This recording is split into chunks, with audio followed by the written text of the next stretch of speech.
Bonjour, bienvenue au podcast Overseas. Aujourd'hui, mon invité, un gars qui a fait des stats. C'est assez impressionnant, là, les stats qu'il a fait dans sa carrière, autant junior, Ligue nord-américaine, même en Europe.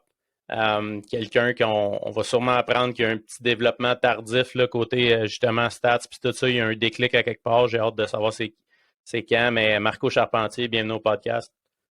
Si. Yes.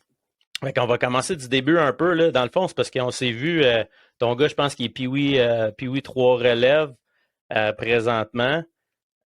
Ça se peut-tu? Oui, ça va trois majeurs. Il était relève quand on s'est vu, c'était à la fin de l'année avant que les provinciaux commencent. Là, on s'est vu dans une pratique. Là, toi, tu pratiquais avec ton Ouais, coach exactement. ouais, avec des jeunes. Puis justement, juste à se parler, tu sais, on se connaît pas beaucoup, on se connaît de nom un petit peu là, avec les années. On n'est pas du même groupe d'âge. Mais juste à parler, tu sais, on s'est rendu compte que les deux, on avait des similitudes un peu avec nos parcours, puis l'Europe, puis on va en arriver là un moment donné, là. Ce sera pas long, mais je veux savoir comment ça a starté un petit peu. Toi, tu viens d'où? Ton milieu familial un petit peu? Comment que le hockey est rentré dans ta vie? Ben écoute, moi je suis un gars de Laval. J'ai grandi à Laval, famille très très normale, des parents qui travaillaient normalement très très fort pour qu'on puisse jouer au hockey. Moi j'ai un frère un petit peu plus vieux, de 3 ans. Donc, j'ai suivi un peu les traces, commencé à patiner comme tous les Québécois de notre génération qu'on voulait jouer au hockey. Puis, ça a cliqué très rapidement que mes parents m'ont raconté. Évidemment, je me souviens pas de quand j'ai commencé à 3-4 ans. Là. Ouais. J'étais très, très naturel, puis que le patin, ça a venu vraiment facile. Donc, c'est à partir là que tu as fait les étapes. J'ai joué MAG. Dès le MAG, mes parents m'ont inscrit genre à 4 ans, puis, parce que mon frère jouait, évidemment, moi je voulais jouer. Ouais. Puis il dit ah, il est trop jeune, trop jeune. Puis là, finalement, il y a un monsieur de l'organisation qui a dit venez faire la pratique, puis il va voir qu'il n'y a pas d'affaire là. Puis il aura eu sa chance, mais finalement, pendant que je dominais quasiment déjà avec 2 ans de retard.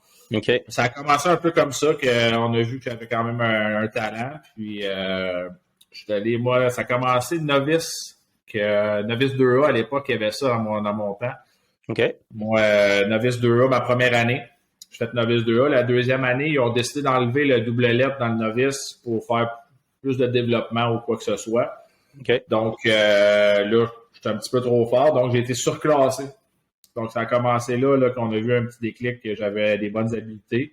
Donc, j'ai été surclassé dans la tombe. À cette époque-là, tu avais 2A, 2B, 2C. Ouais, exact. Puis, ça, le 2B, il voulait m'avoir. Puis, mon coach qui m'avait coaché dans le 2A, c'est lui qui avait fait les démarches. J'étais allé avec lui dans le 2C. Puis, ça a très, très bien été. Écoute, j'ai eu des bonnes saisons. Je joue 3 ans dans la tombe. Ouais. Ma troisième année, là, c'était quelque chose. Là, j'ai 100 quelques points dans la tombe là, qu'on Ah ouais, déjà. à l'époque. Là. Ouais. Fait que, moi, j'étais dans la génération là, de Mike Ribeiro, Simon Gagné dans ces années-là. Donc, on se côtoyait beaucoup. C'était tout le temps contre eux autres. Je me battais comme pour être dans les tops, si on peut dire. Ouais. Donc, c'est là que ça a vraiment, on a vu que j'avais un bon talent. Après ça, monté au niveau Pee-Wee. Toujours fait le 2A. Donc, première année à l'époque, il n'y avait pas de mineur majeur. C'était tout le temps mix. Là, fait que, au camp, puis, fait que j'ai fait Pee-Wee 2A première année, Pee-Wee 2A deuxième année, monté Bantam 2A première année. Après ça... Le contact, l'arrivée au contact, ça s'est fait facilement. T'étais-tu quelqu'un qui a grandi rapidement ou t'étais plus petit dans ce temps-là? Non, je te dirais que j'étais dans la moyenne, plus jeune, j'étais quand même pas très gros, mais dans le bantam, je n'étais pas si pire, c'est sûr que j'étais pas, dans nos époques, c'était beaucoup très, très physique, hein, c'était des gros bonhommes, fallait que tu frappes, fallait que tu sois tough, puis moi, c'est pas ma game, fait que c'est sûr que moi, je me ressortais plus avec ma vitesse, avec mes mains, puis fait que c'est sûr que tout le monde disait, ah, bantam, ça sera pas pareil, comme on l'entend tout le temps, le mec qui arrive contact, lui, ça va être moins fort. J'ai réussi à faire ma place quand même. Puis, comme je te dis, je suis pas un gars qui allait vers le contact, mais j'ai réussi à m'en sortir, puis j'étais pas un peu heureux, mais je suis un gars offensif, Tu étais plus intelligent un petit peu avec ta vitesse, tu disais pourquoi aller me mettre dans cette situation-là, là, si on veut. Ben, j'ai toujours été de même toute ma carrière, je veux dire, j'ai joué dans les ligues tough, on va y arriver plus tard, puis c'est comme, pourquoi? Moi, tu me faisais écœurer par mes chums, tu peux plus tough, là, les chums à mon frère, tu vas jamais dans un coin, tu sais. Pourquoi j'irais là? Je ne pas de but dans le coin, moi. Ouais, c'est ça. Je scorer des buts, qu'est-ce que j'allais faire dans le coin? Ouais. C'était ma réplique un peu. Fait que ça a commencé comme ça. Bantam, moi, comme je te dis, je viens de Laval. Fait que c'est un gros bassin. Puis le Midget 3 est arrivé j'avais 14-15 ans. Ouais. La deuxième année Bantam, donc c'est à peu près ça. Puis à cette époque, il y avait Amos en Abitibi qui venait piger des joueurs dans le bassin de Laval pour faire une équipe. Je pense qu'ils font ça un peu, j'imagine. Là. Ouais. Puis moi, j'avais été pris pour aller jouer avec eux. J'avais été piqué là-bas. J'ai été faire le camp première année à Bantam, donc 14 ans, 15 ans. Puis j'avais pas fait l'équipe. Comment ça marchait? Mettons, t'arrivais au 3L, puis il fallait que tu sois coupé avant qu'ils te prennent ou ils pouvaient te sélectionner avant? Ils m'ont sélectionné avant parce que ça m'est arrivé la deuxième année aussi. C'est qu'il faut qu'ils protègent un certain nombre de joueurs, eux autres, dans leur bassin. Donc, souvent, ils vont protéger les gars qui étaient là l'année passée ou dans leur top 10, exemple, puis un gros bassin. Donc, moi, je m'étais fait prendre, je pense qu'on était 7-8 joueurs qui sont partis là. Il y avait Mathieu Chouinard, le goaler, qui maintenant est à TVA Sport. Là. Lui, il était là aussi dans cette gang-là. Jeff Fortin jouait dans ce temps-là aussi là-bas. Donc, c'était quand même des grosses années de Midget 3. Donc, j'ai été le dernier retranché là, parce qu'il y avait un gars qui était descendu du junior. Fait que ma première déception, c'était Midget 3. Fait que c'est ça, je m'en allais dire. Tu sais, toi qui avais été surclassé dans le passé, qui avait tout le temps été dominant, ça a été comment? Comment tu t'en es remis de ça un petit peu de première coupeur, première déception à cet âge-là, à 15 ans, c'est pas évident? Ben, c'est ça, c'est pas évident. Mais, tu sais, quand tu as toujours été un peu le meilleur de l'équipe ou dans les meilleurs, je trouve que c'est une belle leçon d'humilité de dire, ben, regarde, t'es pas arrivé, mon homme, je veux dire, c'est souvent un peu ce que j'essaie de dire à mon fils puis aux jeunes que des fois, quand je coach un petit peu, c'est que t'as bien beau être le meilleur à un certain niveau, mais tu vas toujours avoir une compétition plus tard, tu sais. Mm-hmm. Là, je l'ai eu un peu dans la face, puis ça m'a comme piqué dans mon orgueil un peu aussi. Fait que je suis retourné Bantam, j'étais dans le Bantam. Je suis retourné jouer Bantam 2A, puis je pense que j'ai joué 2-3 matchs avec les 3L à l'époque, les Régents, parce que là, je suis devenu dans leur bassin. Puis l'année d'après, là, j'étais d'âge pour aller Midget 3 à 15-16 ans. 16 ans, je pense, ouais. Ouais. Puis encore une fois, il y avait un repêchage. Là, c'était Montréal-Bourassa qui avait le droit de venir piger avec nous autres. Okay. Donc, encore une fois, je me suis fait prendre par Montréal-Bourassa. Puis là, j'ai joué toute l'année avec eux ma seule année Midget 3, en fait. Là. Ouais. Puis, mais c'était pas l'année avec, j'ai vu, je pense, Mike Ribeiro, Sénèque, Hyacinthe, des gros noms là, que j'ai vus, là, que je reconnaissais. Là. Ouais, il y avait, c'est ça, on avait une très, très bonne équipe. On avait eu une saison ordinaire. Beaucoup de talents, des talents en drupes. On parle, comme tu dis, de Ribeiro, Hyacinthe. Il y avait un Eric Naudy à l'époque aussi. Il y avait Joey Rullier à défense. On avait des très bons joueurs. T'sais. Ouais. Puis ça avait pris. On avait fini en milieu bas de peloton, puis on s'était rendu en finale des playoffs. On avait fait un gros. On remplissait l'aréna à Montréal-Nord. Je me souviens, c'était fou. Là. Ouais.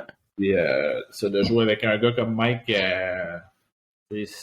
Tu vois qu'on le voyait depuis jeune. Moi, j'ai toujours côtoyé, je jouais contre. J'ai d'avoir eu la chance de jouer avec. C'est un joueur exceptionnel. Je veux dire, les gens peuvent dire ce qu'on veut sur le gars, mais le joueur de hockey il est incroyable. Je veux dire, j'ai rarement vu un gars aussi fort, aussi coq aussi, dans ses moyens. Là, déjà, toi, de me dire une anecdote sur le banc, on joue je me souviens, on jouait à Amos, puis il disait Sharpie, tu veux en scorer un? Ah ouais, t'es pas game, tu sais. Embarque sur la glace, il déjoue tout le monde, va scorer. Midget 3, là, on parle pas de la tombe, puis oui. Midget 3, tu sais, puis il me regarde, puis il fait comme je te l'avais dit. Je suis comme, OK, on est ailleurs, tu sais. Ouais. La carrière qu'il a eu aussi, là. Ouais, c'est assez incroyable, justement. Tu un gars de même qui est tellement bon que il était coq, mais ça l'aidait, je pense, à se motiver lui-même, là, à faire comme... c'était peut-être sa motivation à lui, un peu de prouver à tout le monde qu'il allait le faire, mais ouais, il était assez spectaculaire.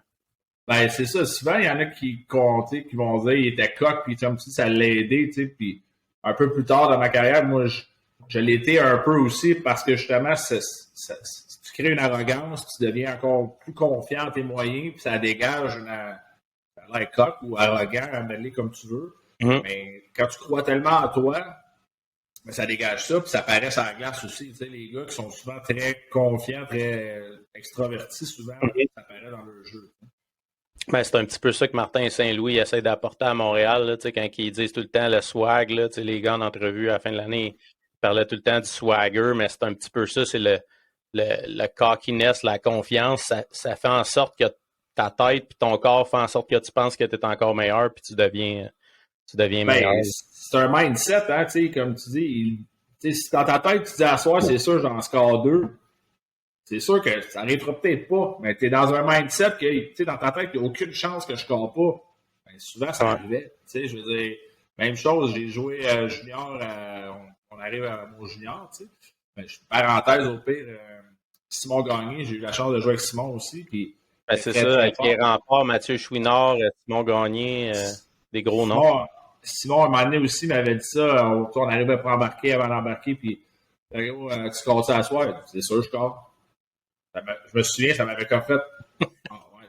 Simon, c'est pas un gars qui est coq, mais un peu quand tu le connais, mais c'était pas genre flashy, c'était dans sa tête, c'était sûr qu'il scorait, puis évidemment, il a scoré, tu sais.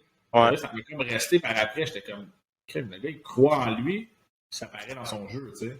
Exact. Mais justement, là, avec les remparts de Québec, tu arrives là, toi, ta première année junior, c'était comment? T'étais-tu intimidé, justement? Ben, toi, tu connaissais Simon Gagné déjà dans les années que tu jouais un petit peu là, dans ton hockey mineur, là, je pense, là, mais c'était comment? T'étais-tu intimidé un petit peu ta première année? Puis c'est ça qui a fait en sorte que tes stats, peut-être à 17 ans, ils n'étaient pas comme tu étais habitué d'avoir un petit peu à cause que tu avais des gros noms dans l'équipe en avant de toi? Ou? Ben écoute, moi je me suis fait repêcher avec les remparts. Écoute, il y avait une très grosse équipe à cette époque-là. C'était des gros noms. Puis je te dirais que je pense que c'est un peu ça qui m'a pas aidé. T'sais, en étant dans la génération un petit peu, il faut que tu fasses tes classes un peu dans ce temps-là. C'était bon, ben toi, t'as 17 ans, toi, tu vas jouer quand on va te dire de jouer, puis on fait jouer les vieux. C'était un petit peu ça la mentalité quand je suis arrivé là avec les remparts. Ma première année, tu sais, j'ai joué 50 games sur 70, j'étais anti-scratch 15-16 games. Quand je jouais, ben, tu joues 2-3 chiffres par game. C'est dur de faire des stats de même. Exact. Mais oui, un petit peu d'intimidation quand tu arrives, je me suis pas fait intimider, mais tu es intimidé à regarder les gros noms qui sont là. Donc, notre capitaine, c'était Gordy Dwyer. Je sais pas si tu te souviens de lui, le gros roux. Il jouait avec Daniel Brière à l'époque. Moi, je l'avais vu jouer. Il était tough, puis capable de jouer. C'était notre capitaine. C'était comme intimidant un peu. Anglophone en plus, tu arrives, puis là, c'est ça. Ouais.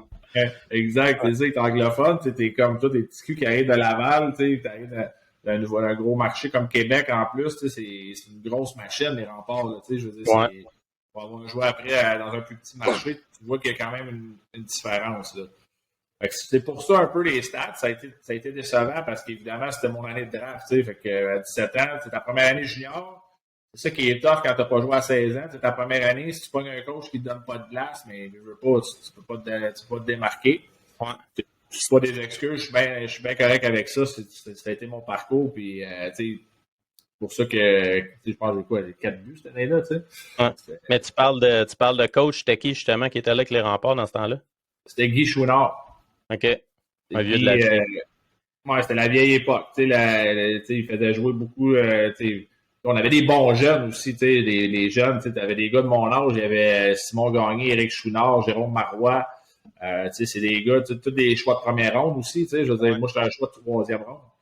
Aussi, c'est la politique du hockey, tu l'as connu aussi, ça avec, là, les gars de première ronde vont toujours avoir un petit peu plus de vie que les autres. Les dépisteurs, ils ont mis leur tête sur le bio pour lui, fait que donne-y-en parce qu'il exact. Bon. Ouais, c'est un petit peu ça, en étant un été, je pense que cette année-là, on était allé en demi-finale ou en finale des playoffs, puis l'année d'après, je pense qu'ils ont eu le record au Canada de plus de victoires ou je sais pas quoi. Fait que c'était des grosses années de hockey. Là. Ben, c'est justement la deuxième année, là, quand tu te fais trader, c'est tout ça. Eux autres, ils voient une grosse année, puis tu étais une bonne monnaie d'échange. Puis étant donné que tu trouvais pas vraiment ta chaise un petit peu avec les remparts, ils t'ont utilisé un petit peu pour aller chercher des gars pour justement finir l'année. Ben oui, c'est ça qui est. Puis, tu sais, on a souvent ri après parce que moi, je suis resté en bon terme avec bien des gars dans l'équipe, puis, tu sais, qui étaient proches de l'organisation, tout ça. Tu sais, ma famille de pension connaissait beaucoup le directeur général à l'époque, M. Bolduc, là, qui est devenu dans l'organisation de la Ligue de hockey junior majeur. Puis, ils m'ont échangé contre un tough, tu sais. À l'époque, il y en avait des gars de même, tu sais. Ils m'ont échangé contre Joey Feta, tu sais. Beaucoup de respect pour le gars, tu sais, mais c'est un gars qui était là pour se battre, il était très tough, tu sais. Puis c'est ça. Fait qu'ils m'ont échangé pour lui. Puis moi, ça a été l'élément déclencheur de ma carrière junior, c'était ça. Je me suis en allé à Bécomo. Bécomo, qui était la dernière équipe de la Ligue, une équipe qui avait 1 an d'existence. Donc, tu sais, qui avait pas bien une belle structure, je vais t'avouer, quand je suis arrivé là. Tu te fais échanger de la meilleure équipe au Canada à la pire équipe de la Ligue junior majeure du Québec. Ça fait un méchant clash. Oui, ça devait. Puis c'est ça, quand tu es arrivé là, le fait, par exemple, c'est une nouvelle équipe. Il n'y a pas vraiment personne qui se sont établis encore à être fan favorite ou ils apprennent à connaître le marché un petit peu. T'as-tu senti ça quand tu es arrivé? C'était comment ton arrivée? C'était-tu Richard Martel qui était là déjà quand tu es arrivé? Non, pas encore. Moi, quand je suis arrivé, c'était j'oublie son nom, le père Robin Leblanc, là, son prénom m'échappe. Là. OK. Mais c'était lui le coach, c'est un gars de la place, tout ça, mais c'était. Il manquait beaucoup d'expérience, il manquait de structure. Fait que, il y avait quand même des bons joueurs, il y avait des bons éléments, tout ça, oui, il y avait des joueurs, qui ressortaient un petit peu, parce que c'est un petit marché, fait que les partisans sont incroyables, le hockey là-bas, c'était fou. Ouais. D'arriver là, oui, ça a été une bonne chance pour moi. Puis quand Richard Martel est arrivé, moi, je me suis fait échanger, je pense, au mois d'octobre. Ouais. Je pense qu'il est arrivé au mois de décembre. Là, écoute, il a reviré ça de bord. Là, ça a été fou. Là. Après ça, on a été une très bonne équipe pendant les 3 autres saisons que j'ai été là. Oui, mais c'est ça, tu parles d'une très bonne équipe, mais toi, c'est fou là, le déclic que tu as eu. Je ne sais pas si ça a un lien avec Richard ou quelque chose de même, ou l'équipe, mais là, à 19-20 ans, tu fais 2 saisons de 100 points, 2 saisons de 50 buts. 51 puis 57 buts. Toi puis Yannick Lehoux, première année, je pense que c'est Sylvain Deschâtelet qui était le gros joueur avec toi. Après ça, Yannick Lehoux, la deuxième année. Ça a été comment ces années-là? Parce que vous deviez être tough aussi. Là. Richard, il aimait ça. Là. Fait que c'était une équipe qui scorait des buts et qui se pognait pas mal. Ben, c'est ça. Moi, ça a été Yannick, j'ai joué mes 2 années avec Yannick Lehoux. Ça a été un match instantané, on l'a embarqué ensemble, puis Yannick, c'est un excellent joueur de hockey, puis moi, on s'affitait bien, il me trouvait partout, puis moi, ça a décliqué là.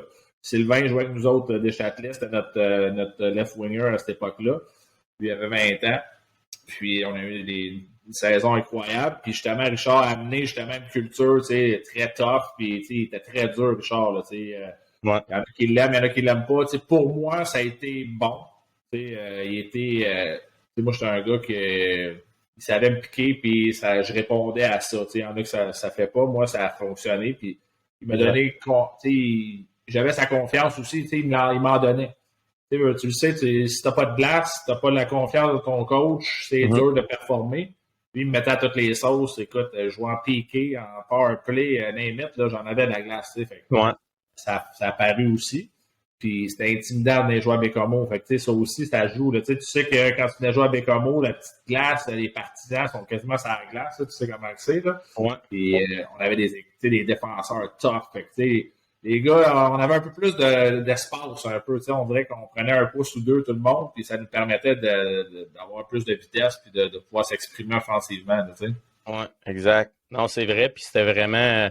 Je me rappelle quand tu faisais, moi j'étais à Chicoutimi, puis quand je faisais la route dans le parc là, pour m'en aller à Bécomo, à 17 ans, t'es pas habitué de faire du boss, là, tu shakes tout le long, t'as pas hâte d'arriver, la foule est intimidante, puis justement, tu sais, ces années-là, toi, tu sais, ta deuxième année, comme je disais, les stats avec Yannick Lehoux, là, tu sais, le 3e scoreur de votre équipe, je pense qu'il avait 65 points, Yannick en avait 135, toi 112. C'était comment ça, justement, d'être les 2 studs, là, vraiment en ville, qu'à toutes les games, tu scores des buts, puis que la foule, ça devait être assez incroyable là, dans ces années-là.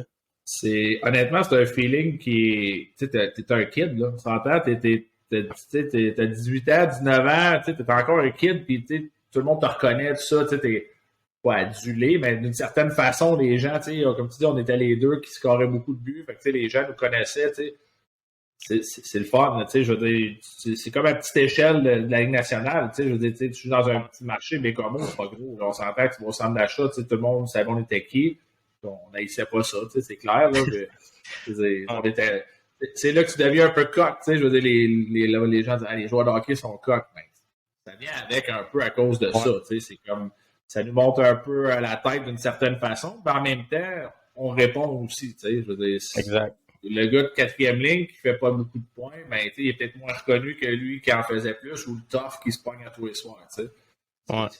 Ben, c'est peut-être l'autodéfense aussi, justement, vu que c'est de la pression de se faire reconnaître puis tout, t'as pas le choix d'être coq pour te faire une genre de carapace là, pour surpasser ces affaires-là. Là. Ben, exactement. Comme tu dis, c'est de montrer que tu t'es pas au-dessus de tes affaires, mais t'es en contrôle. Je veux dire, moi, ça va bien tout ça, mais en dedans, des fois, c'est pas ça, puis tu le sais. Là, fait que, ouais. C'est des belles années. Genre, on le dit souvent, les gars, on retournerait tous junior demain matin. Là, on est rendu moi, je suis rendu à 42, ça fait déjà 20 quelques années de ça, puis je vais me souvenir de ça toute ma vie, puis c'est les meilleurs moments de notre vie. Là, je veux dire, c'est des beaux moments à vivre. Là. Ouais, non, c'est vrai, à ces âges-là, le 17 à 20, on se le faisait dire quand t'arrivais dans la ligue par les gars, c'est les plus belles années, puis tu sais, t'es pas trop sûr, là, tu fais comme, ben oui, tu sais, c'est le fun, mais... Vieux, là, puis après ça, tu sais, j'essaie d'expliquer ça aux gars collégiales, là, cette année où je coachais, puis tu sais, leur dire, c'est le moment de ta vie qui est le plus le fun, là, t'es avec tes boys, t'as pas de responsabilité, tu joues au hockey, puis tu te fais du fun, tu sais, tu sors, puis les gars, des fois, ils prennent ça pour acquis, puis c'est après ça que tu te rends compte, tu es content quand t'es un de ceux-là qui a profité un peu. Là. Ben, exactement. Ça passe tellement vite, puis c'est tellement cliché que je me souviens, même avant de toi, les vieux disaient ça là, à 19-20 ans, le gros profite-en pour voir ça passe vite, tout est comme. Ben oui, c'est ça. Je me souviens, quand c'est arrivé à 20 ans, le dernier match, élimination, tu brailles comme un bébé, tu es dans la chambre parce que tu dis que c'est vraiment fini. Là. Exact. Ça se passe de même, tu sais. Ben, c'était ça ma prochaine question, justement. C'était comment toi, t'avais-tu déjà des pourparlers? Tu savais-tu que t'allais jouer pro déjà quand ta saison s'est terminée? Puis si tu es en playoff, comment ça s'est passé ta fin de carrière, junior? Écoute, moi, ma fin de carrière junior, c'est fini un peu en queue de poisson. On avait un bon club. Cette année-là, on est en demi-finale contre c'était Batters, les Titans de l'Acadie Batters. Puis c'était quand même très serré comme série. Puis je pense que c'était 2-2 dans la série ou quoi que ce soit. Puis je me suis blessé à un genou l'avant-dernier match. Tu sais. Comme tu disais, on avait moi et Yannick qui produisait beaucoup offensivement. Yannick est tombé un peu tout seul parce que j'ai pas pu jouer le dernier match qui était le 6e. Tu sais. Puis ça a fini comme ça, malheureusement, sur une blessure un peu. J'ai essayé de jouer, là, mais il n'y avait rien à faire. Là, un ligament dans le genou, tu peux pas patiner. Là. Donc, ça s'était arrêté là. Puis pour répondre à ton autre question, oui, j'avais déjà signé, moi, mon contrat avec les Islanders pendant la saison 20 ans. Okay. Moi, vu que je n'ai pas été repêché, j'avais été invité au camp des Islanders à 19 ans. Okay. Après ma grosse saison à 19 ans, après, j'avais été invité. J'étais allé au camp. Puis ils m'ont retourné junior. Ils ont dit on va te regarder. On a bien aimé ce qu'on a vu, tout ça. Fait que, retourné junior. Puis j'avais eu un très bon début de saison, encore une fois, à 20 ans. Puis ils m'ont offert un contrat, je pense au fight, là, quelque chose, même avant les fights, au mois de novembre, à peu près, de décembre. Fait que j'avais signé, fait que je savais que je m'en allais dans cette organisation-là. Où j'allais jouer, je ne savais pas, évidemment. Je savais que je n'allais pas jouer avec les Islanders l'année d'après. J'étais conscient de ça. Là, surtout quand tu vas à ton premier camp pro, puis tu reviens junior, tu fais comme, ouais, il y a une popée coche. Là, tu peux pas te préparer vraiment. Tu sais, quand tu n'as pas été repêché, tu n'en as pas fait vraiment des camps pro avant, fait que c'est vraiment nouveau. Puis c'est pas comme dans le temps que. C'est pas comme aujourd'hui là, que tu as des pré-camps, des rookie camps, des tournois, que tu sais, quasiment toute l'année, tu as de quoi. Là. Avant, t'arrivais là day one, puis c'était ça. Là. Moi, j'étais arrivé dans. C'était des grosses années pas si pires. Il y avait des bons pays joueurs. C'est l'année, moi, qu'il avait signé Yashin là, pour 100 millions, là, le gros contrat d'aller signer Yashin. J'étais arrivé là, puis écoute, c'était impressionnant. Là, c'est New York, là, aussi. Là. Ben, c'est ça, tu sais, je veux dire, t'arrives là, tu sais, puis écoute, moi, c'était mon premier camp. C'était-tu mon premier, mon deuxième? C'était le 11 septembre, là, j'étais là. J'étais dans l'État de New York. Moi, là, on était arrivé le 10. Okay. Le 11, on s'en allait à. D'autres, le 15, il se passait au lac Placide dans l'État de New York. Là, mais, fait que, écoute, je sors de la glace, j'ai entendu ça. Là, tout le monde savait que j'étais à New York, là, mais tout le monde savait pas où à New York. Là, mon téléphone, il dérougissait pas en tabarnouche. C'était quand même spécial, ça. C'est fou pareil, hein, ouais. Moi, je me rappelle, tout le monde se rappelle, il était où, là, le 11 septembre, mais toi, de pouvoir dire, moi, j'étais là, tu sais. C'est ça. J'étais dans l'État de New York, tu sais, j'étais pas à New York, j'étais pas où ce qu'il fallait pas, là, mais quand même, là, c'est quoi les odds, tu sais, de dire, tu comprends pas trop ce qui se passe, mais après un recul, c'est comme, shit, j'étais pas si loin que ça, là. Ouais. Mais justement, ça a-tu eu un effet sur le camp d'entraînement, ça?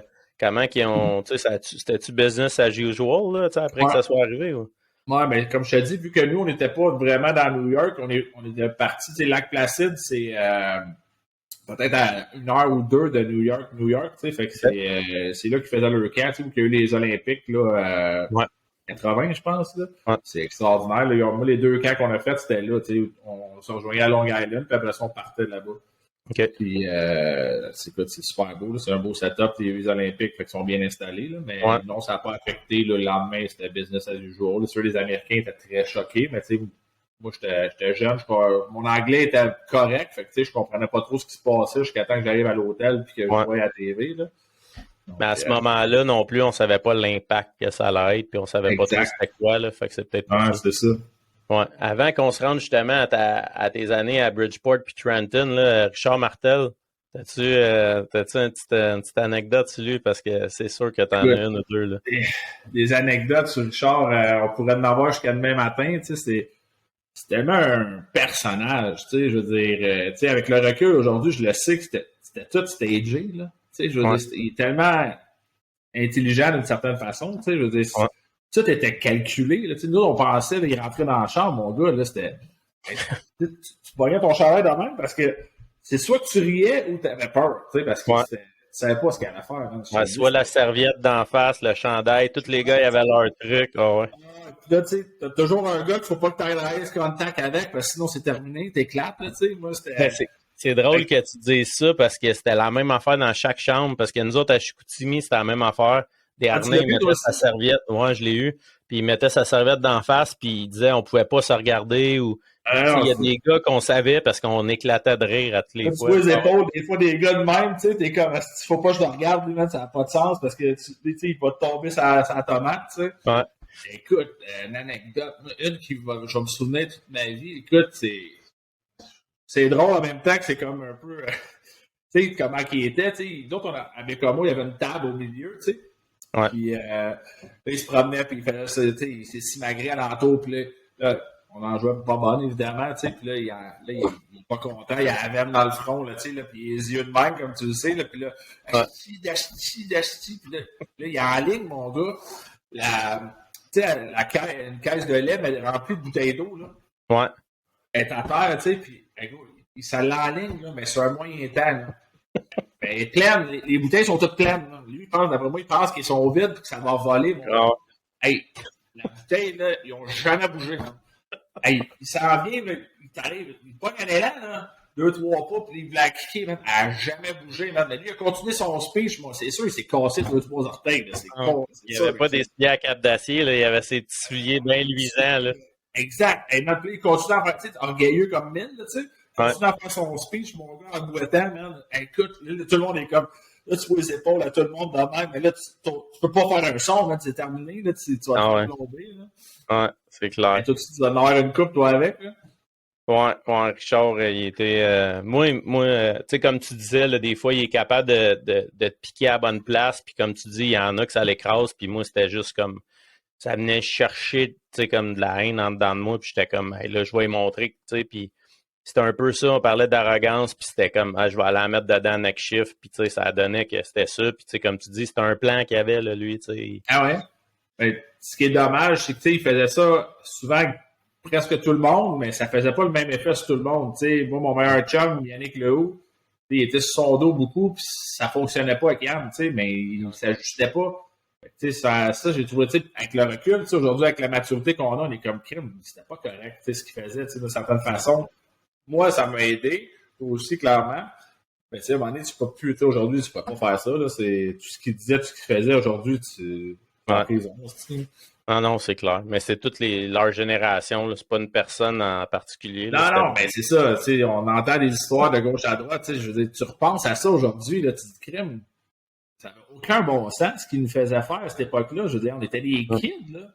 Ouais. Je veux dire, c'est fou quand même. Tu sais, puis tant mieux, les générations changent. Tu sais, je veux dire, moi, je n'accepterais pas que mon gars se fasse traiter de même. Tu sais, je veux dire, ça a changé. Tu sais, puis je pense que ça devait être payé avant nous autres même aussi. Tu sais. Ah, c'est clair de génération en génération. Mais comme tu dis, c'est le fun parce que ça a l'air de vouloir s'en aller dans la bonne direction tranquillement, pas vite. Là. Ouais, exact. Fait que là, c'est ça, là, t'arrives à. Comment c'est arrivé ton camp? Là, tu avais signé, tu viens de finir 20 ans, tu t'en vas au camp des Highlanders. Ça a-tu été. T'as-tu des games un petit peu avec les Highlanders hors concours avant d'aller à Bridgeport ou comment ça s'est passé? Non, j'ai pas eu ça, c'est mon seul regret. Ben, c'est pas moi, c'était hors de mon contrôle, mais j'ai jamais joué un match officiel hors concours, quoi que ce soit. J'ai joué des matchs inter-équipe, là, mais j'ai pas eu de match hors concours. Moi, j'étais invité. Hein, quand on parlait de politique de hockey, tu le sais.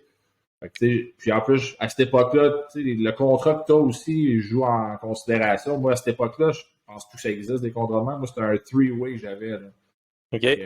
C'était même pas un two-way, c'était un three-way. Fait que tu avais Ligue nationale, américaine, East Coast. Fait que, tu sais, si tu joues dans la balance, ben lui, on l'a envoyé, il va coûter moins cher, on va l'envoyer dans la cause. Tu sais. Ouais. Exact. Ça, je pense que ça jouait un peu aussi. Fait que, non, c'est ça, j'ai pas eu de match, puis ça a été Bridgeport. Ma première année, j'ai commencé. J'ai commencé à Bridgeport. Ouais, j'ai joué une coupe de game, après ça, ils m'ont envoyé à Trenton dans East Coast. J'ai joué la majorité de la saison dans East Coast. J'ai été callé up 2-3 fois. Ouais. Mais c'était des super de belles villes où ce que j'étais. C'était même c'est ça, je m'en allais dire parce que tu as fait 2 ans up and down là un peu. Puis quand j'ai vu ça, je me suis dit, bah, c'est peut-être la raison pourquoi il a décidé d'arrêter de jouer dans la Ligue américaine dans East Coast. Parle donc de Trenton puis Bridgeport un peu, là, comment que c'était, là, ces deux villes assez... Écoute, Bridgeport, là, ça n'a aucun sens comme ça, cette ville-là. Je veux dire, je ne peux même pas concevoir qu'ils ont pensé de mettre une équipe de hockey de la Ligue américaine professionnelle là. Écoute, première journée du camp d'entraînement, on arrive. Il y a l'Holiday Inn au coin là, de l'aréna. C'est pas loin, c'est walking distance. Mais le boss nous drop en avant. Puis là, il nous fait un speech. Il est 8 heures le soir. Il dit OK, les boys, il est 8 heures. Il dit là, d'ici 9 heures, si vous voulez sortir du building, c'est minimum à 4 personnes. Après 9 heures, personne dans les rues, c'est dans la chambre, puis vous sortez plus. On est comme, on se regarde, de quoi vous parlez. Alors, c'est vraiment, c'est pas une région safe, là, on est comme.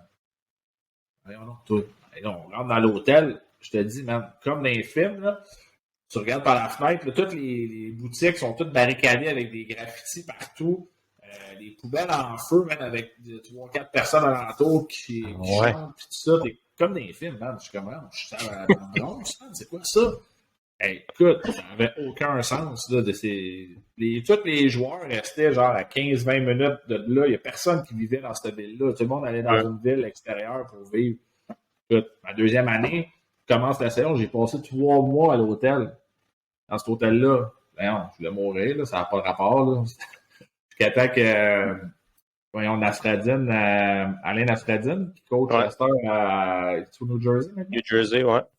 Lui, il jouait là à cette époque-là, puis il allait rester chez nous. Là, écoute, il y avait une maison, j'étais allé vivre chez eux, ça n'avait pas de sens. Là, écoute, tu partais de l'aréna, je prenais mon char de l'aréna à l'hôtel, parce que j'avais quasiment peur de marcher. Là, c'était si pire que ça. Ah non, man, c'était... Surtout en plus qu'ils te disent ça, puis tu vois un peu le crowd qu'il y a dans la rue, puis j'étais tout seul de blanc, on va se le dire, dans la rue.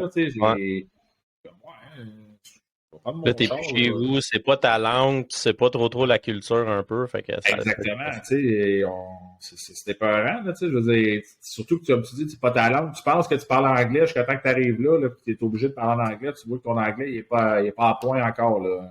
Ouais. Ça rentre vite, là, mais au début, ça va vite, hein? Ah non, c'est clair. Puis là, c'est ça, là, tu sais, t'as up and down avec Trenton. Comment ça a été ton adaptation, par exemple, pro? Tu sais, t'as-tu quand même aimé ça, au-delà de la ville puis tout ça, ou tu pouvais-tu jouer ton style offensif puis tout ça, quand tu arrives dans la Ligue américaine, c'est plus dur, c'est plus du run and gun un petit peu structuré, là. Comment ça a été?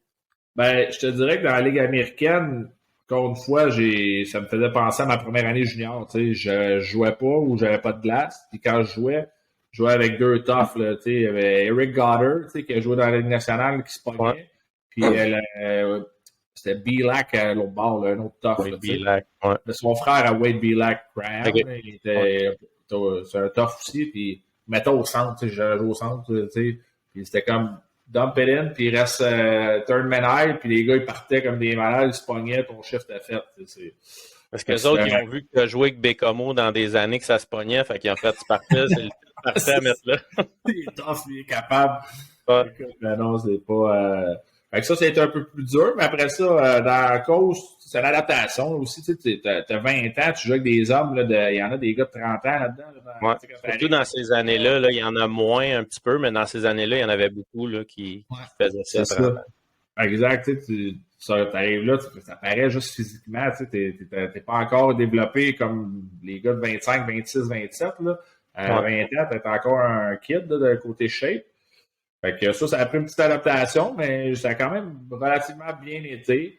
L'adaptation était un petit peu difficile. Moi, j'avais une copine à l'époque, fait que elle ne parlait pas anglais, elle était toujours pognée à la maison. Fait que j'étais comme tout le temps un petit peu j'étais moins intégré dans la gang que j'aurais dû. Fait que ça n'a pas aidé, mettons, aussi à m'acclimater avec les boys. Avec recul, je me dis j'aurais été aussi bien d'y aller tout seul. Là, mais... Ouais. Ben souvent, c'est ça, les gars, ils ont peur d'y aller tout seul parce qu'ils se disent ah, tu sais, je vais amener ma blonde, mais souvent, c'est ça qui fait que tu es encore plus seul parce que tu as moins de temps pour voir les boys. Si tu te rentres vraiment dans la gang, la première année, tu y vas tout seul, puis après ça, tu sais le fonctionnement, puis toi, tu peux. Exact. C'est ça, parce que tu veux pas la fille, tu sais, elle passe beaucoup de temps à la maison tout seul. Fait que quand tu reviens de l'aréna, tu te sens mal, il faut que tu aies passé du temps avec elle, c'est normal. Mais les boys sont tous ensemble. Fait que tu crées une fraternité, tout ça que des fois, comme tu dis, qui facilite un peu ton cheminement avec le hockey, tu sais. Ouais. Mais ça fait partie du cheminement. On peut pas revenir en arrière, puis c'est correct, ça fait. On apprend de ça, puis on a été comme ça, les what it is, là. Ouais. Fait que là, avant de revenir au Québec, là, t'as fait un petit stop à Toledo aussi, je pense, une année. Quand je suis revenu après mon contrat, l'année d'après, j'avais pas trop d'offres, j'avais juste des offres dans l'East Coast, tu sais. Là, je vais attendre, tu sais. Puis là, mon agent, il me dit, vraiment, on va être bon pour avoir quelque chose dans la Ligue américaine, on va laisser starter ça, puis tu sais, là, ils vont avoir besoin de gars pour faire des points, blablabla, OK. Fait que là, il faut que je joue. Fait que, tu sais, je commence dans la Ligue semi-pro à l'époque, tu sais, avant que ça s'appelle la Ligue nord-américaine, ça s'appelait semi-pro ou Ligue, je sais pas quoi, là. Ouais. J'étais allé jouer à Trois-Rivières, tu sais, c'était Léo Guy Morissette qui avait ça, avec encore Guy Chouinard qui coachait.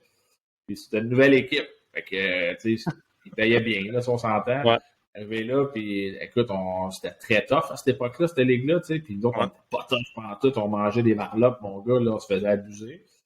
Fait que là, écoute, j'ai joué une couple de games, puis tu sais, des jeunes, j'avais quoi, 23 ans, 22, 23 ans.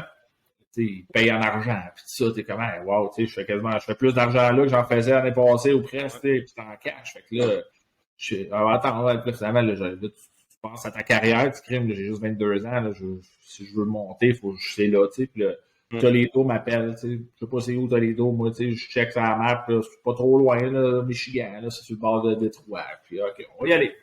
Écoute, catastrophe. Écoute, cette arène-là, man, là, sérieusement, c'est une vraie honte, là, ils l'ont rénové, là. Écoute, pour partir de la chambre, pour te rendre à la glace, faut que tu passes à travers le monde où ils vont chercher des hot dogs de la bière, là. Mais pas le setup comme, mettons, les Golden Knights, là. Pas un setup avec des vitres. Un petit peu moins high class, je te dirais. C'est vraiment, là, tu vas avoir de la moutarde sur ton chandail quand tu revenais, là, tu sais. Puis c'est une crowd assez, tu sais, c'est proche de Détroit, là, tu sais. C'est du monde assez intense, là. Puis c'est une ligue tough aussi, la East Coast, à cette époque-là. Écoute, la glace, c'était petit, man, tu sais, rien pour m'aider. Là. Moi, je suis un gars offensif, je m'en vais d'une place, qu'il aime ça, que ça brasse, puis si la glace est toute petite, je peux pas patiner, en tout cas, bref. T'avais l'impression d'être semi-pro, sauf que là, ils te donnaient des vrais chèques au lieu de te payer cash. C'est ça, puis le chèque n'était pas épais, mettons. Là. C'est ça. Fait que ça a été de courte durée. J'ai été fini l'année là, puis après ça, l'année d'après, c'était le lockout. C'était l'année du lockout en 2004-2005. Fait que là, encore une fois, j'avais des offres pour la East Coast, mais tu sais, là, tous les gars de la Ligue nationale, ça allait de la Ligue américaine, fait que là, ça enlevait encore plus de jobs aux gars, tu sais. Ouais. Là, j'ai eu un appel du Radio X de Québec, eux autres, c'est la radio de Québec, Choix, puis tout ça, ils sont montés une équipe de hockey senior. Puis eux autres, il y avait quand même un bon budget aussi, fait que là, écoute, ils m'ont convaincu d'aller là, puis écoute, ils ont rentré des joueurs, là, c'était malade. Là. Le line-up qu'on avait là, on avait des gars de la NHL, puis ça a été probablement ma plus belle année de hockey ever, c'est là. OK. T'as fait 2 ans, c'était-tu la première année, ça? Tu dis ta plus belle année, ou les deux? La première année, là, écoute, on avait, juste dans le net, là, on avait Jean-François Danfoy, c'était notre backup. Et c'était Fichot qui gaulait numéro 1. C'est pas avec ça, là, en avant, t'avais Donald Brashear, Sylvain Blouin, Jean-Yves Leroux, Alex Tremblay, écoute, c'était ridicule. C'était pas tough. Non, ça allait bien.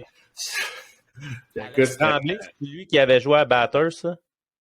Non, Alex Tremblay, lui, il est de mon âge. Un an de plus, lui, il a joué à Shawi et à Rimouski. OK, je me trompe. L'année de la Coupe Memorial à Rimouski, il était là avec Brad Richards et tout ça. OK. Ouais. Fait que cette année-là, écoute, il y avait une moyenne de 9 à 10 000 personnes au Colisée de Québec là, à nos games. C'était incroyable. On a gagné la Coupe, fait que c'était vraiment une année extraordinaire. Là. Là, tu revivais un petit peu le vibe du junior, un petit peu, parce que c'était tous des gars de. C'est ça. Ouais.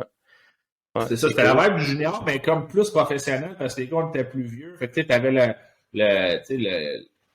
nightlife aussi qui venait avec. Quand t'es junior, tu as des couvre-feux. Là, c'était vraiment, tout le monde était tout le temps ensemble. Comme un junior, c'était vraiment, les lundis soirs, on se ramassait là, le mardi soir là, le jeudi, un souper là, c'était vraiment hot. Encore à ce jour, j'ai gardé de très bons contacts avec plein de gars de cette époque-là. De cette époque-là. Ouais. Puis là, c'est ça, tu sais, là, tu as fait 4 années parce que tu as fait 2 ans Radio X, 2 ans pour les Chiefs à Saint-Jean. Ouais. Tu as fait, tu sais, comme 2 années de 100 points dans ces 4 années-là, encore une fois, là, des bonnes stats. C'est-tu ça qui a été ton tremplin un petit peu pour retourner en Europe, le fait que tu aies fait gros des stats dans le CELGO? Comment c'est arrivé sur la table? Écoute, ça, c'est arrivé, man, vraiment bizarre. Tu sais, oui, j'y pensais souvent, puis tu sais, j'essayais, puis là, un moment donné, ça marchait pas trop. J'avais eu une année, c'est pas écrit là-dessus, parce que entre ma première année et ma deuxième année à Saint-Jean, j'avais eu un contrat en Autriche. J'étais allé en Autriche à... Comment ça s'appelle, donc? Linz. C'est ça, j'étais allé... T'as joué là, toi, non? Non, j'ai joué contre eux. Là. J'ai joué Graz, Innsbruck, une coupe de place, mais pas Linz, moi. C'est ça, j'étais allé là-bas, puis après, j'avais un contrat tout, puis j'étais allé là-bas. Tu sais, ça fait 4 ans que je joue semi-pro, là, tu sais, je suis pas en top shape, on va se le dire, là. Je suis en shape de gars semi-pro qui pratique une fois par semaine, puis tu sais, je fais 100 points, fait que dans ma tête, je vais garder la même recette, ça va bien. Ça marche. Alors, pourquoi changer de quoi?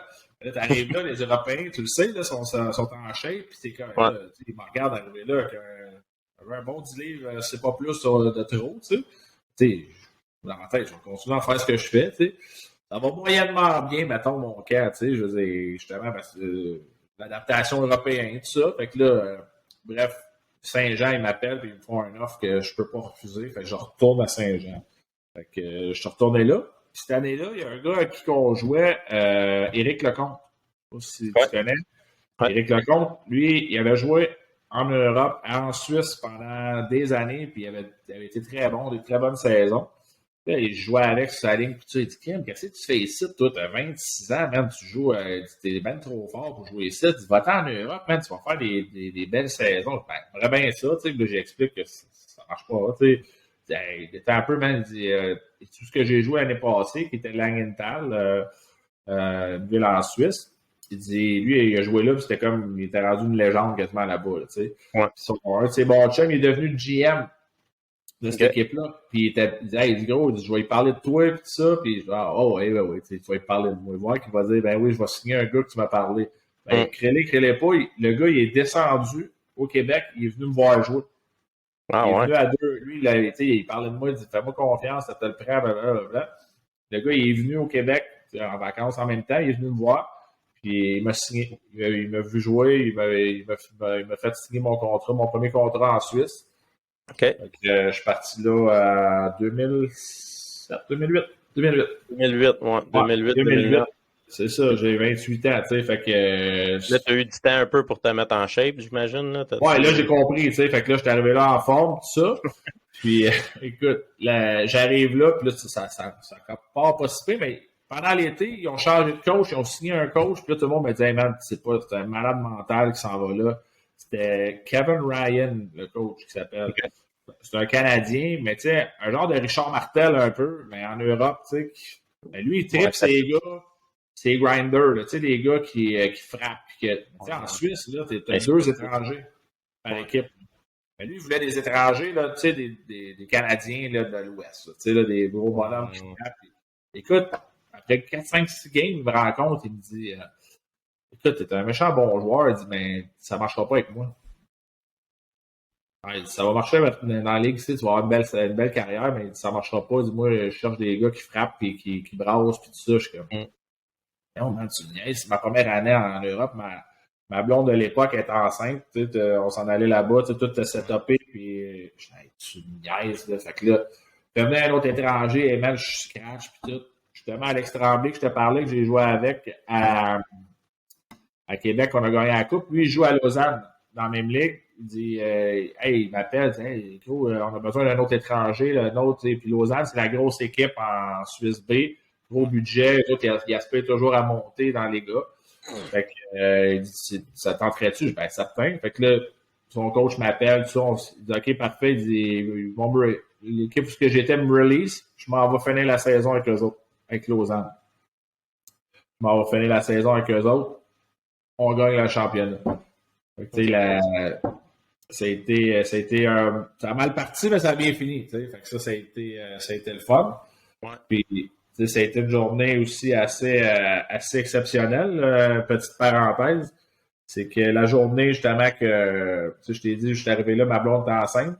Ouais. La journée qu'on a gagné la coupe, ben, ma fille est née le matin même, puis le soir, on a gagné la coupe. Ah ouais. C'était malade. Écoute, on joue, on est en finale. Puis là, tu sais, prévu, on sait que ça s'en vient, mais là, on se dit, on va peut-être faire les playoffs, tout ça. Puis là, écoute, game 6 s'en vient. Si on gagne, c'est fini. On s'en va là-bas, justement. On joue sur la route. C'était à 1 heure de route à peu près. Là, avec la game, comme d'habitude, on se couche. Puis là, ma blonde de l'époque, elle se lève. Puis là, elle se promène. Puis là, qu'est-ce qui se passe? Ah, rien. Tu sais, elle savait que c'était important. Fait que elle voulait pas me déranger. Non, tu sais, dehors, ça va être correct. Là, elle est pliée en deux dans le couloir. Man, je suis comme, non, ça fait pas, là, tu sais. Fait qu'on part à l'hôpital. Elle dit, non, mais reste couché, là. Non, je vais y aller avec toi. Elle va quasiment y aller tout seul, tu sais. Bref, on est en pleine nuit, tu sais. Fait que, passer la nuit à l'hôpital, puis, tu sais, pas dormir presque la nuit, évidemment. Ma fille aînée, je pense, à 9 h le matin. Fait que, là, appelle le coach, tu sais, comme je te dis, c'est game, c'est pour la coupe, là, on joue le soir, puis là, il manque un étranger, là. Il y a 2 étrangers par équipe, là. Je l'appelle à 8 h, je dis, coach, j'étais à l'hôpital, là, elle n'a pas accouché encore, il était à 7 h, le morning skate était à 9, fait que là, OK, bon, on se débrouillait. Fait que, bref, elle est née à 9 h, fait que j'ai eu le temps de passer un petit peu de temps avec elle. Parti à l'aréna, pris l'autobus, parce qu'on avait 1 heure de route à faire. J'ai dormi 1 heure, ben dormi. J'ai assez hâte dans le boss. Là. Ouais. Joué à la game, les 2 premières périodes, le coach, il savait, là, il dit, écoute, Sharp, l'adrénaline est dans le tapis, je veux dire, 3e période, mon gars, fou! La canisse est vide, mon gars. Il m'en donnait un peu moins parce qu'il voyait, là, pas dormi, l'émotion, tout ça. Puis finalement, on a gagné la coupe. C'est fou, hein? C'était fou, là. Écoute, c'est une journée que je vais me souvenir toute ma vie, là. Je veux dire, J'imagine ça. Je m'en allais dire, dans ton palmarès, ça doit pas mal être au top des plus belles journées de ta vie, ça. c'est dur à battre, mettons, tu sais, je veux dire, dans le hockey, tu sais, je sais pas si tu as gagné des championnats, mais tu sais, souvent, ça fait partie de nos highlights de vie, tu sais. Ouais. De vivre ça en même temps que la naissance de ton premier enfant, je veux dire, tu pourrais écrire un livre, tu voudrais faire ça, tu dirais, il exagère, là. Ouais. Mais, ça a été vraiment... On est revenu à Lausanne après, là, écoute, il devait y avoir 3000 personnes dans le parking, là. C'était hallucinant, tu sais. J'ai pas participé au party, là. Je suis parti tout de suite à l'hôpital, aller voir ma fille, évidemment. Ouais. Fait que, c'était quand même une belle expérience, mettons. Ouais, c'est clair. Mais justement, là, quand tu es arrivé en Suisse, c'est quoi que tu trouvais, c'est quoi que tu as aimé de la Suisse, puis c'est quoi que tu trouvais que, tu sais, des situations, mettons, le trainer, à part le coach là, que tu as eu à Langenthal, mais le lifestyle un petit peu de là-bas, c'est quoi tu te rappelles? Moi, j'ai adoré, honnêtement, la Suisse. Premièrement, les gens sont tellement accueillants. Même outre le hockey, là, je te parle, le peuple suisse sont très accueillants. Je trouve que c'est un pays extraordinaire aussi. Là, c'est beau. Mais c'est beaucoup je trouve que les joueurs, c'est tellement je trouve qu'ils sont tellement sous-estimés, les Suisses, dans le monde du hockey. Là. Je pensais pas qu'ils étaient aussi bons que ça. Ils sont très, très bons. Le calibre est très bon. Ils sont très bien structurés. Je pense que le Québec devrait prendre souvent exemple de un peu leur système. C'est des systèmes qui sont vraiment basés ils développent des joueurs jusqu'à gardent dans leur association, au lieu de pitcher ça à gauche et à droite. C'est vraiment, ils développent. C'est vraiment un système de développement jusqu'aux professionnels, évidemment. Ouais. Moi, c'est ça qui m'a marqué beaucoup, la façon dont le hockey mineur progressait. Tout le monde restait dans la même structure pour aller justement au bout. Puis les entraîneurs qui avaient là, c'est des entraîneurs de qualité, là, je veux dire, même à bas niveau. Là. Ça m'avait ça crée un sentiment d'appartenance aussi des jeunes que, tu sais, ils se voient et ils disent « Ah, c'est là que je veux, tu sais, c'est ça mon top, là, tu sais, je veux me rendre là. » C'est ça. Tu es déjà dans la famille un peu d'une certaine façon. Tu crées justement un ADN, une façon de travailler. Chaque organisation a sa façon. Moi, j'ai bien aimé leur façon de fonctionner de ce côté-là. Là. Ouais, puis tu sais, justement, tu sais, étant donné que ta blonde est enceinte, là, j'imagine que tu n'as pas fait trop de voyages en dehors de ça, mais c'était comment de passer de la Suisse allemande, je pense Langenthal, c'est la Suisse allemande, à la Suisse française à Lausanne. As-tu vu c'était comment? Ça, c'était vraiment ça a été bénéfique pour nous parce que quand on est arrivé à Langenthal, écoute, tu sais, quand tu dis d'être dépaysé dans la vie, là, c'était notre appartement était sur une ferme. Écoute, tu avais des vaches, puis ils ont toutes des cloches dans le cou. Je sais pas si t'as déjà vu ça, les petites cloches suisses, là. Ben, man, ça n'arrête pas. Déding. 24 heures sur 24, là, t'es couché, mais t'entends des déding. C'est spécial. On restait dans un petit village. Langenthal, c'est un petit village suisse-allemand. Écoute, tu vas à l'épicerie, là. Tu sais, quand tu dis dépaysé, là, tu regardes une canne à l'épicerie, là, t'as aucune idée qu'est-ce qui est écrit dessus, là. Non. Mais zéro open bar, là, il n'y a rien. Tu sais, l'allemand, ça ressemble à rien, là, on va se le dire. Fait que, bref, ça a été un choc culturel assez intense. Mais c'est pas juste ça, c'est que les épiceries aussi, tu sais, ici, on est habitué des gros IGA, des gros métros, des grosses épiceries.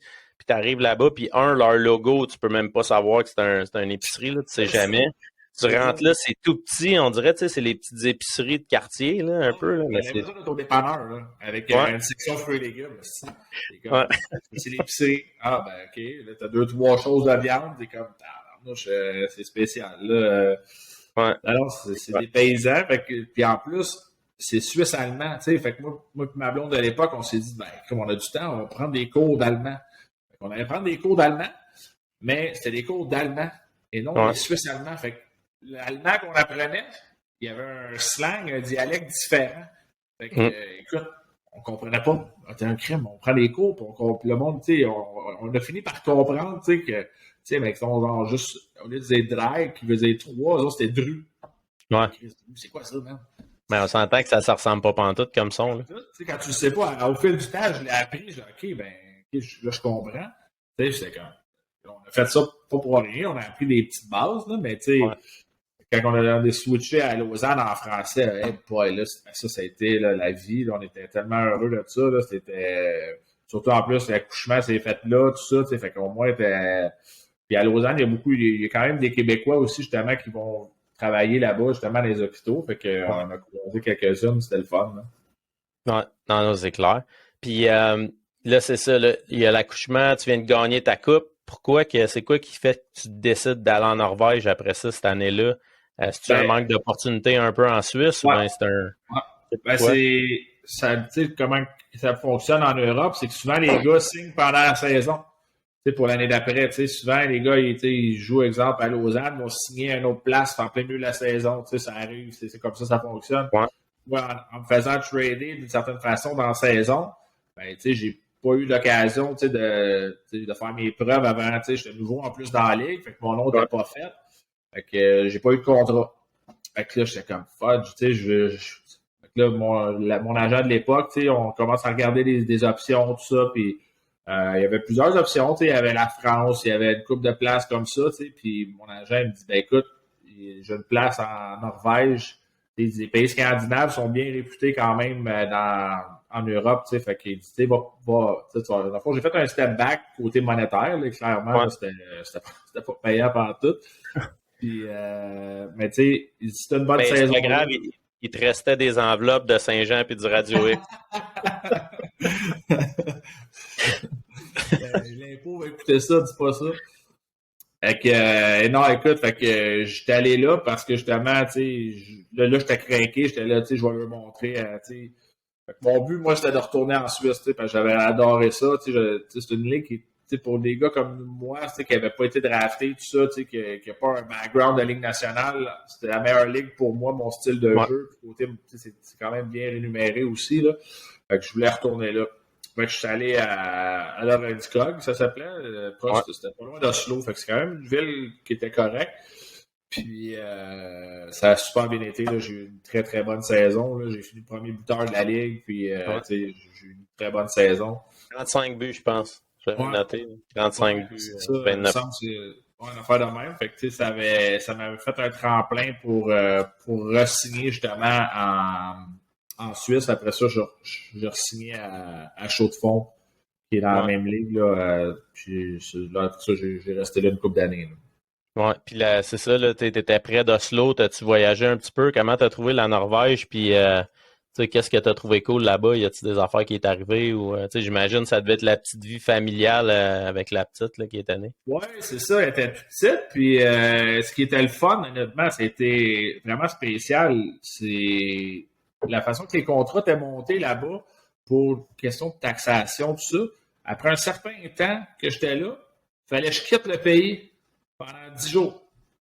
OK. C'était comme, bon, ben, en plein milieu de la saison, il fallait que je quitte. Là, il fallait que je fasse 2 voyages pendant l'année. En plein milieu question de visa, comme tu avais des visas de 3 mois, mettons, je sais pas trop. Genre, tu sais, fait que c'était vraiment pour le côté fiscal, tu sais, il fallait que je quitte, que je revienne après. Tu peux pas juste sortir une demi-journée, revenir, il fallait que tu partes minimum 7 ou 10 jours, je me souviens plus exactement. Écoute, cette année-là, on a voyagé, même, c'était ridicule. Là, on est allé à Londres. On est allé à Rome. J'étais allé voir mon chum Yannick Lehoux, que lui jouait en Suède, donc on est allé à Stockholm. Écoute, on a fait des voyages, c'était ridicule. Puis, tu sais, là-bas, ce qui était le fun, c'est qu'il y avait une compagnie aérienne que ça coûtait genre des. Tu sais, ma blonde de l'époque était amie avec la blonde à Yannick, tu sais, puis elle est allée juste la voir une fin de semaine, ça coûtait 23$ le billet d'avion aller-retour. C'est fou, hein? C'était ridicule. Fait qu'elle est partie d'Oslo, flyée à Stockholm, passé 2-3 jours, revenait, elle a fait ça.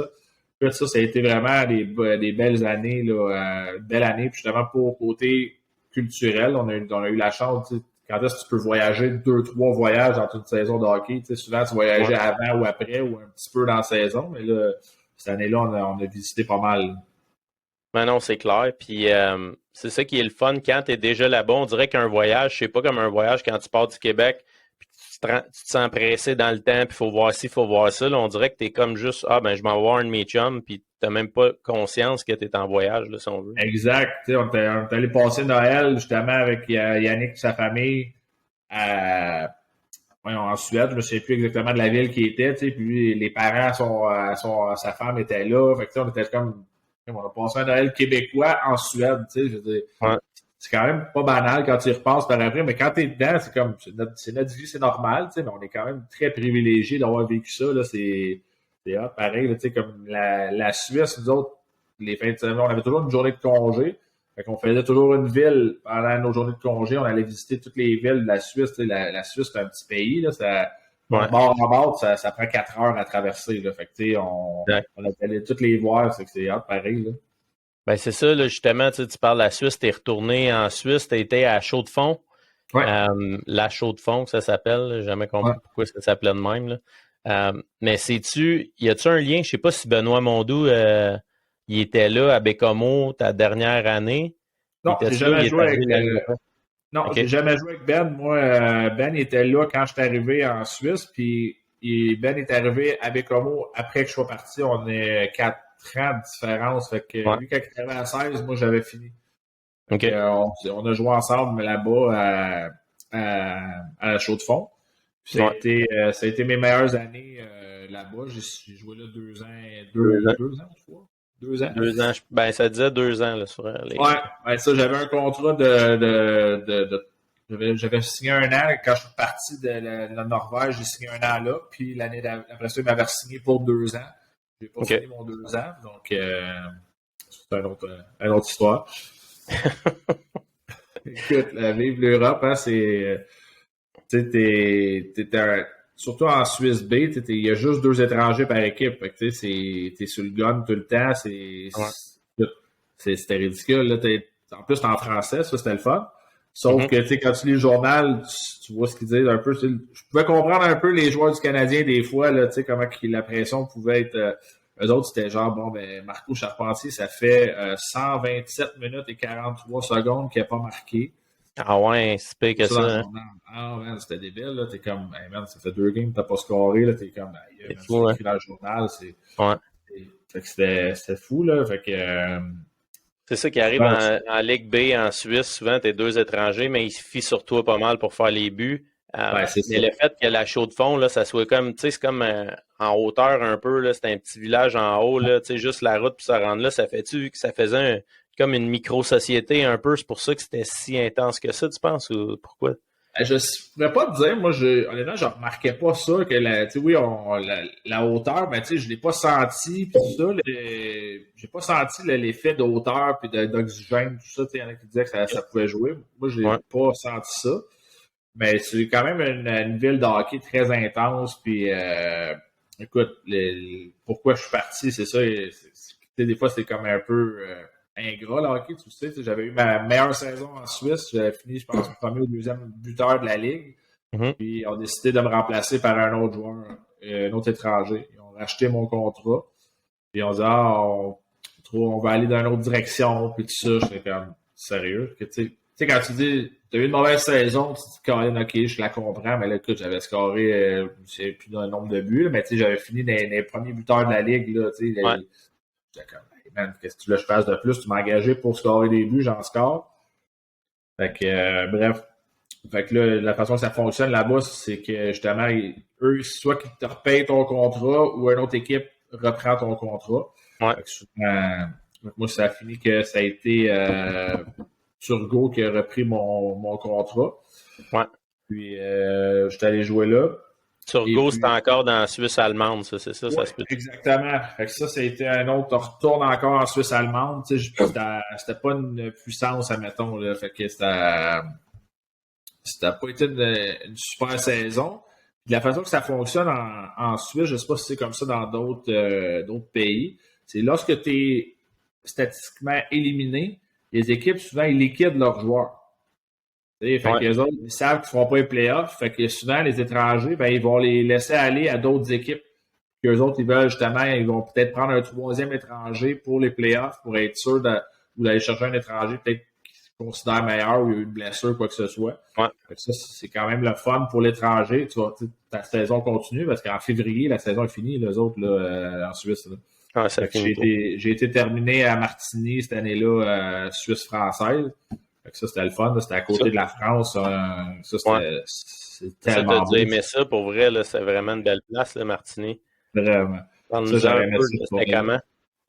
Écoute, ça, c'était vraiment c'était féerique, là, tu sais, le matin, là, tu sais, comme dans les films, tu vois, là, tu voyais la montagne au côté de toi avec la neige en haut, toi, t'étais en bas, il faisait 15 degrés, là. Ouais. C'était ça, là, ton décor, tu regardais dehors, là, t'avais les Alpes devant toi, là, c'était comme malade, là. Tu faisais 10 minutes de char, puis tu montais, t'étais dans les Alpes, là. On était vraiment sa frontière de la France, là. Ouais. Écoute, on est allé à Mont-Blanc, on monter en haut de ça, c'était hallucinant, là. C'est encore une fois des expériences de vie que j'aurais probablement jamais été là de ma vie, là, tu sais, si j'avais pas joué au hockey. Ouais, Ça, c'était exact. une belle fin d'année, mettons. Ouais. Mais ça, tu parlais tantôt, tu sais, de la Suède quand tu as fêté Noël, là, mettons, avec des Québécois, mais le temps des fêtes là-bas, t'as-tu des souvenirs de ça un peu avec les marchés de Noël, ces affaires-là? T'as-tu des Ouais. anecdotes par rapport à ça? Ouais, on a eu le Noël que je me souviens, ben, le jour de l'an que je me souviens le plus, c'est justement la première année en Suisse. J'avais une de mes cousines qui était venue visiter l'Europe, puis elle a dit, ben, viens faire un tour, puis elle était venue, on avait été à Verbier, en Suisse. C'est Ouais, quand c'est même assez malade. reconnu, C'est là, vraiment. c'était Ouais. débile. C'était le jour de l'an, c'était un party dehors. Il y avait un DJ sur la montagne. Écoute, Ouais. c'est hallucinant, là, je te le dis, c'était probablement le plus beau jour de l'an que j'ai passé. Il y a plein de vedettes qui ont des maisons justement là-bas, là, Ouais. dans ce coin-là. Pour C'est expliquer un extraordinaire. petit peu, c'est ça, tu es en bas, puis tu peux prendre une gondole là, qui monte vraiment jusqu'en haut, puis il y a un petit village qui est là. Puis Exact. C'est les ça. pistes de ski qui arrivent, le monde, ils descendent en ski, puis ils passent à travers un petit peu les. C'est Ouais, vraiment. Ouais, je suis allé moi aussi. ouais, c'est spécial. Écoute, on avait passé le jour de l'an là-bas, là, ça avait vraiment été priceless là, de pouvoir vivre quelque chose comme ça. Là, écoute, c'est des souvenirs à les autres Noël. Écoute, je te dirais, on avait passé d'autres en Norvège. Souvent, on se ramassait tous les étrangers ensemble, puis on fêtait ça plus à la nord-américaine. Je veux Ouais. dire, mais c'est surtout à Verbier, justement, les gars ils nous avaient invités, puis on avait mangé de la raclette suisse, là, de la vraie, là, vraiment, Ouais. avec, pas avec une petite affaire en dessous, le gros morceau de fromage. Écoute, moi, j'avais Ouais. jamais mangé ça, là, Puis c'était hallucinant. si t'as jamais mangé du fromage qui pue, là tu sais c'est quoi là, là-bas. Ouais, en effet. Ouais, c'est pas du. Tu sais, ici, ceux-là qui sentent, ils sentent pas comme ceux-là là-bas. Là. Mais Non, c'est puis vraiment bon, ouais. c'est tellement bon, là, c'est ça. C'était vraiment des beaux moments, là. Ouais, exact. Puis juste avant qu'on finisse, là, je veux qu'on. Là, tu sais, t'es revenu, tu as fait plein d'années dans la Ligue nord-américaine encore quand t'es revenu. C'est quoi pourquoi que t'as décidé de revenir finalement après cette année-là à Martigny? Là? C'est quoi qui a fait en sorte que bon, ben, je tire la plug sur l'Europe? Ben, c'est un côté un peu plus personnel. Ça fonctionnait plus avec mon épouse de l'époque. Donc, tu sais, on était en fin de relation. Donc, elle voulait plus revenir. Puis, tu sais, ça avait fini aussi. Tu sais, ma dernière saison avait peut-être pas été aussi bonne que mes autres années aussi. Tu es souvent jugé sur ta dernière saison côté statistique. Donc, c'est un mélange un peu de tout ça, le côté personnel, sachant qu'elle voulait pas revenir avec des jeunes enfants. J'avais eu mon deuxième aussi. Mon garçon est né aussi en Suisse là, quand j'étais à la Chaux-de-Fonds. Fait que Ouais. les deux sont nés là-bas. Ça, c'est cool aussi. C'est des expériences le fun à vivre. Mais là, avec la famille, tout ça, moi, j'ai dit, ben, regarde, on va se concentrer, on va essayer de sauver ça, puis on va passer à autre chose. Puis, tu sais, je savais qu'il y avait encore la Ligue nord-américaine qui était quand même un bon calibre. Ouais. Ça donne le temps de te revirer de bord aussi, de qu'est-ce que tu vas faire comme métier après, tout ça. Fait que, on veut toujours compétitionner aussi. On est quand même, on a ça en dedans de nous autres je l'ai eu jusqu'à il n'y a pas longtemps là, que j'avais encore le goût de compétitionner. Là. Ouais, mais je pense que t'as pas joué cette année encore? Ouais, j'ai joué cette année, moi, 5-6 games. OK. On a fait la même. Ça a sorti de nulle part. Moi, ça faisait 2 ans que je jouais plus. J'avais arrêté il y a un an et demi à peu près.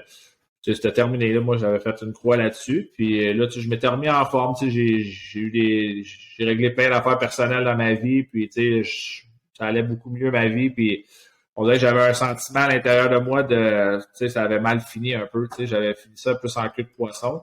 Ouais. Puis là, out of nowhere, j'ai Serge Forcier, le coach de Saint-Georges qui m'appelle. Ouais, Sharpie, j'ai entendu dire que t'es en shape, esprit, puis tu brûles la ligue au 3 contre 3. Puis j'étais tu sais, ça. Alors, gros, j'ai besoin de toi, man. Il me manque un gars, là. Là, j'ai mon gars, tu sais, mon gars, il m'a pu jouer, mais il avait 4-5 ans. Tu sais, quand il vient voir une game, il mange plus de popcorn qu'il regarde la game. Fait que là, il dit, ah, papa, j'aimerais ça de voir jouer, tout ça. Puis il dit, ah, on joue à Laval en plus, le vendredi, viens, tu sais, moi, je reste à Blainville. Ouais. Viens jouer une, là, juste, tu sais.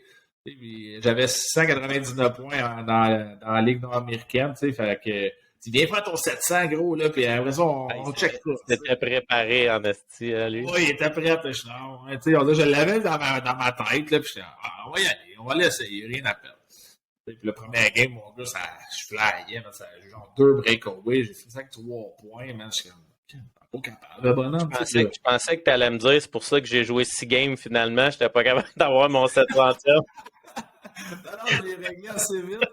Je l'ai réglé vite. Puis là, après ça, là, viens d'en jouer une à la maison. Puis j'étais, hey, man, Saint-Georges, j'oublie ça, Serge, je suis même trop loin, ça n'a pas de sens. Regarde, on va t'en jouer une, tu sais, juste par respect, tu sais. Mais je te garantis rien, là. Pendant que je montais là-bas, j'étais comme, hey, man, ça n'a pas d'allure, là. Je fais 4 heures de char et jouer une game de hockey. J'ai 42 ans, man, ça n'a pas de sens. Fait que là, avant la game, je dis, c'est terminé, tu sais. Je vais jouer à la game après, je dis, les gars, échangez-moi à Laval, tu sais, c'est la seule place que j'irai jouer, puis sinon, c'est pas grave, ça va finir là, tu sais, puis OK, regarde, tu sais, pour ce que tu as fait, on va t'accommoder, tu sais, Raymond de la Rosseville, le GM là-bas, il était super fin, puis il m'a échangé à Laval. OK. J'étais allé jouer à Laval, tu sais, c'était proche, puis pendant la première, deuxième game, là, j'ai comme réalisé un peu, tu sais, mon rôle change, je veux pas vieillir. Tu sais, là, ton rôle va changer un peu de char, mais tu sais, on a besoin de toi pareil. Puis je vais l'accepter. Intérieurement, tu l'acceptes pas. Tu sais, t'es habitué sur le premier powerplay de jouer à 20 minutes, là, t'en joues 10, 12. Deuxième powerplay, tu sais, là, c'est 20 secondes si t'es chanceux. Ouais. Là, tu sais. Et là, ça bouille en dedans, je suis comme, j'ai 42 ans. Là, je vais-tu vraiment bloquer des shots, là, me promenant en béquille avec ma job pis tout, là, tu sais. C'est ça. Là, tu te fais écœurer, tu te fais slasher, t'es comme, hey man, je les ai tous entendus, je les ai tous eu les coups, j'étais comme, tu sais, j'ai pas eu trop de blessures, on va finir ça comme il faut. Fait que là, j'ai appelé le coach après la 3e game, je dis, regarde, ça s'arrête là pour moi, j'ai fait le tour, tu sais. Fait que je suis content, j'ai été au bout, tu sais, vraiment, de ce que j'avais à faire, tu sais. Fait que je pars la tête haute, puis ça s'est terminé comme ça. Ben non, c'est clair. Fait que là, c'est ça, là, tu sais, il y a du monde peut-être qui te connaissent un peu par ton parcours de hockey, mais il y en a gros qui te connaissent à cause de ta belle face, là, ces gros billboards, puis tout ça, la TV Star, là, avec l'émission Semi-Pro. Comment c'est arrivé sur la table, ça? Écoute, c'est arrivé vraiment par hasard. Je pense qu'ils ont décidé de faire une série, puis il y avait une couple de gars impliqués dans l'équipe que je jouais. J'étais à Sorel à l'époque, puis ils sont venus me voir, dire, on aimerait ça que tu participes, et tu serais-tu intéressé? Ben oui, pourquoi pas. Je trouvais que le concept était bon de montrer aux gens un petit peu qu'est-ce qu'on faisait outre le hockey, c'était quoi notre réalité, tu sais, parce qu'il y en a bien qui vont à l'aréna puis ils se permettent de critiquer un peu les joueurs, puis ils se comprennent pas que le gars il a une job, puis il travaille 40 heures semaine, puis que le soir, il faut qu'il fasse 3 heures de route pour aller jouer sa game de hockey. Pour oui, on est rémunéré, mais t'es pas payé des millions, puis il faut performer. Là, c'est pas une ligue de garage. Là. Il y en a bien qui pensent que la ligue nord-américaine, c'est pas fort. Là. Je te dis que ça joue au hockey, là. C'est très fort. Puis j'ai bien aimé ça. Il nous faisait faire des choses, puis c'était une belle expérience. Ouais, mais c'est ça justement, c'était-tu stagé un peu toutes les séquences ou pas toutes, honnêtement. Il y en a eu quelques-unes là, qui m'ont fait OK, là, regarde, on va aller dans l'autre vestiaire. Fait comme s'il faut que tu appelles ta mère parce que là, t'es mal pris avec tes enfants. Parce que moi, tu sais, ma réalité, c'était. Je suis séparé, j'ai 2 enfants à garde partagée. Fait que là, tu sais, il fallait leur montrer ça aux gens que, tu sais, qu'est-ce que je fais. Moi, là, il faut que je joue demain. Je n'étais pas supposé de jouer parce que j'ai mes enfants. Fait que là, appelle la mère, tout ça, c'est une couple d'affaires vraiment qui étaient stagées. Mais sinon, ils me suivaient dans le char. Tu sais, moi, ils ont fait une journée presque complète avec moi. Ils m'ont suivi, ils sont venus chez nous. Là, on était assis, là, ils posaient des questions. Tu sais, fait que, ils ont pris des meilleurs bouts. Puis, ils sont même venus avec moi chez mes clients, on l'a pas vu dedans, mais moi, je suis représentant sur la route dans le domaine automobile. Fait que ils m'ont suivi, j'étais allé chez un client, puis il était dans le garage, puis il suivait. Ouais. On m'a été voir mes enfants à l'école avec les caméras, tout ça, les enfants, Ouais, ils ont dû triper. Ouais, vraiment, écoute, surtout qu'il était gêné là, quand les caméras étaient à l'école, puis on est allé les chercher. Mais ils ont bien aimé ça. Là. Ils ont aimé ça se voir à la télé aussi. C'est une belle expérience pour eux autres. Puis c'est des beaux souvenirs aussi là, de regarder ça un peu plus tard. Là. Ça fait quand même 4 ans de ça. Là. Fait que, Ben des ouais, beaux c'est souvenirs. clair. Mais connaissant la fraternité des gars de hockey, là, t'as dû te faire écœurer par une coupe de tes boys là, avec ta face, ses pancartes pis Pas tout. si Là. pire, honnêtement. Je m'attendais à pire. Écoute, ça a été pas si pire que ça. Non, je te dirais que les gars... ben, tu sais, ça a joué après, hein, tu sais, fait que c'était pas pendant, fait que tu sais, ça a pas été, OK. c'était pas pendant la saison. Ils ont filmé pendant une saison complète, ben pas complète, mais ça a joué dans l'autre saison après, fait que tu sais, on n'a pas eu le temps de se faire écœurer, mettons. Ouais, pis tes chums qui allaient à la cage au sport, ils Ben textaient ouais, dessus c'est des ça, fois. mon ami, mes chums, ils disaient, gros, c'était intimidant, gros, j'ai ta grosse face en train de pisser, tu sais, il y avait en haut des urinoirs, là, il y avait comme des faces, Ouais, je pense qu'il y avait ma face, puis celle à brodeur, je pense, sur Christian ouais. Pro. Les gars m'envoyaient des photos de ça, puis même mes clients disaient, hey, pas toi qui joues dans. Je t'ai vu sur Helico, là, tu sais, c'était souvent sur Helico, tu pouvais le voir, là, tu sais, c'était ma face qui était là, tu sais, fait que il y a plein de mes clients Ouais. qui m'ont reconnu aussi. Ah, tu joues au hockey, toi? Ben ouais, je joue au hockey. Fait que c'est. Mais je m'imagine, tu sais, toi qui vas à la cage au sport, qui est à l'urinoir, puis qu'il y a un gars random à côté, puis là, tu sais, il te regarde, puis il est comme, non, esti, t'es partout, toi. Ouais, non, c'est pas arrivé par contre. Ça aurait été drôle, Non, j'imagine. ce serait Ouais. bon. Ouais, ça aurait été bon.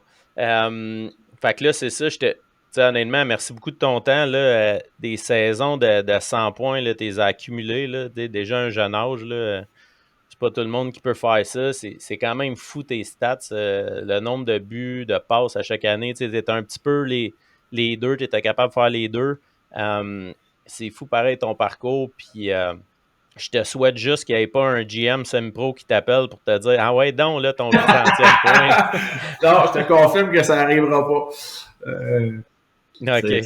C'est bon. Fait que thank you. Puis je te souhaite le meilleur de rester en santé, mais merci beaucoup de ton temps. C'était vraiment Ben, merci à apprécié. toi, c'était super cool. Yes, Yes. sir. Merci aux auditeurs. À la prochaine. Ciao.